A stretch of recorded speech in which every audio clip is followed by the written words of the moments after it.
Jasper the Dragon Darda, fighting out of War King MMA. Again, I told you we'd be hearing that name a little bit.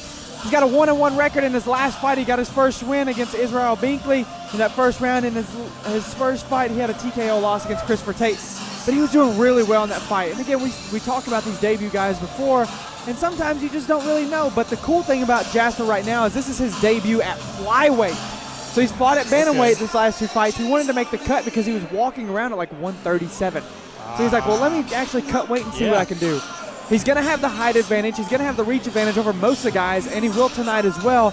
But I asked him, what are some things that you're noticing now that you're actually cutting weight? I'm faster. I'm more agile. I'm feeling more like accurate. And so I'm curious to see how that transcends over into this fight tonight, because he's looked great in his last two. Yep. I remember doing the opposite or doing the same thing, going from my kickboxing fights were like 65. And then when we got to MMA, we went to 45. I felt on top of the world. Yeah. It was crazy. Once you get a little much more, I had to go back up a weight class, but I guarantee you he's feeling good right now. I'm sure, but I'm sure his opponent's feeling really good as well, too. Coming to the cage is Caleb, remember the name, McBride. He got his nickname after his first fight.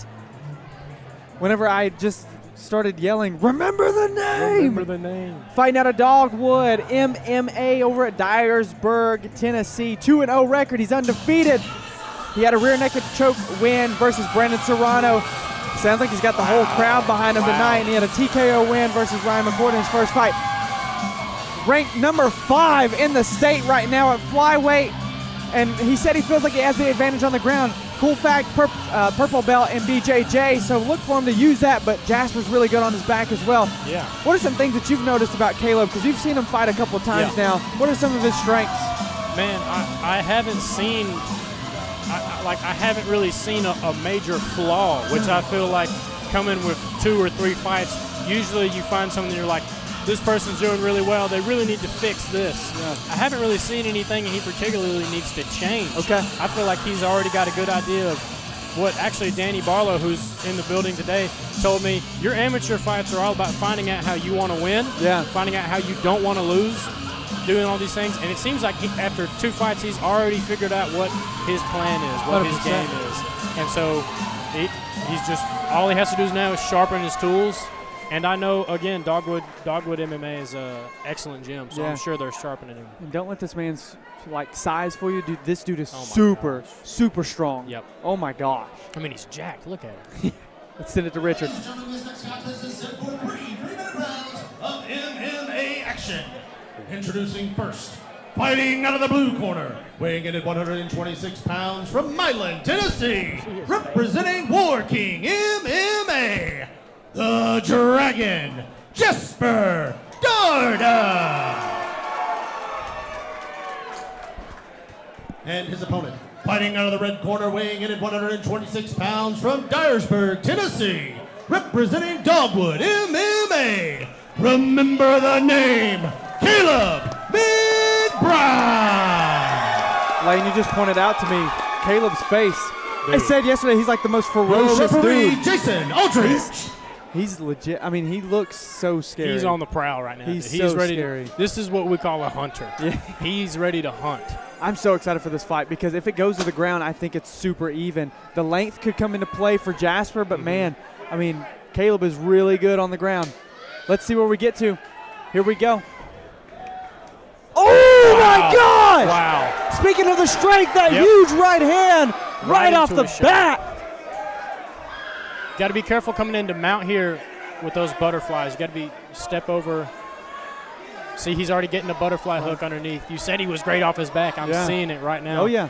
He's slick, man. He pulled out a arm bar against Israel Binkley back in June that was really slick. I mean, he was out of nowhere. That butterfly with the left leg is going to help him. He's just got to get to that other hip if he's going to have to use it right. Gotcha. Man, so if you're Caleb right now, you know, obviously you're comfortable on the ground, but you just seen that huge success in the stand-up. Is that crossing your mind to maybe get off the ground and just see what you can do back on the – But look at his arm bar. He's slick. Wow. Huge hammer fist. If I was Caleb, I'd try to just get posture and break away like you were saying for sure. Those are hard. I can hear them through my headphones. Holy moly. Remember the name. Remember the name. Remember the name. Caleb McBride. You better remember the name.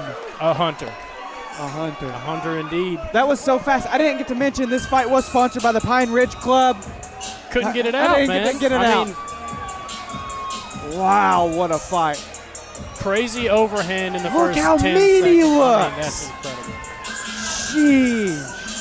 But it all was set up by that massive overhand right. Well, and he didn't just throw it. He placed it. Oh, my God. He knew where it was going. Because it looked like Jasper was almost out already, like he was just going to fall. His weight fell into the cage. Yeah. I mean, wow, what a fight.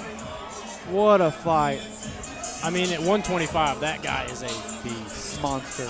And now, Remember still the undefeated, 3-0. 3-0. See, this is always where I struggle. Ladies and gentlemen, referee Jason Aldridge has called a stop to this contest at 59 seconds in the first round, declaring your winner by TKO. Remember the name, Caleb McBride.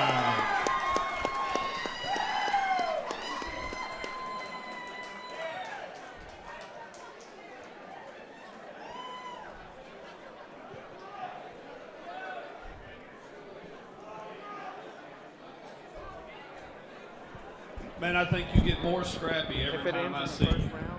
Man, yeah, from now to a year ago, I'm miles ahead of where I was. I got miles to go still, working my way up. Ready for that 125 strap though, Ryan. You hear that, Ryan Collins? Man, what changes have you made to progress so quickly? Working on my striking more than anything. I've been training jiu-jitsu for years. Getting the rest of my game caught up. It's been a lot of work, but we're getting there, man. Congratulations on this win. You got any shout-outs you want to give? To my Dogwood team, could not do this without you guys. All my friends and family that came to support me and support me every day. Thank you guys. Congratulations, man. Look forward to seeing you in the future. Great fight. Great fight. And so here's a question. He said he called for the strap. Yeah. You've got him at 3-0. You now have Trevor Grice at 3-1. 3-1. I mean, hey, that's a title shot. That's a title shot. That's a title shot. And what is this, number 5 and number 12? Yeah. I mean, obviously the rankings are going to change tomorrow or very, very, very soon. But, I mean, we're talking about 2 top 10 in the state. Yep. Possibly already. going at it for the belt next year.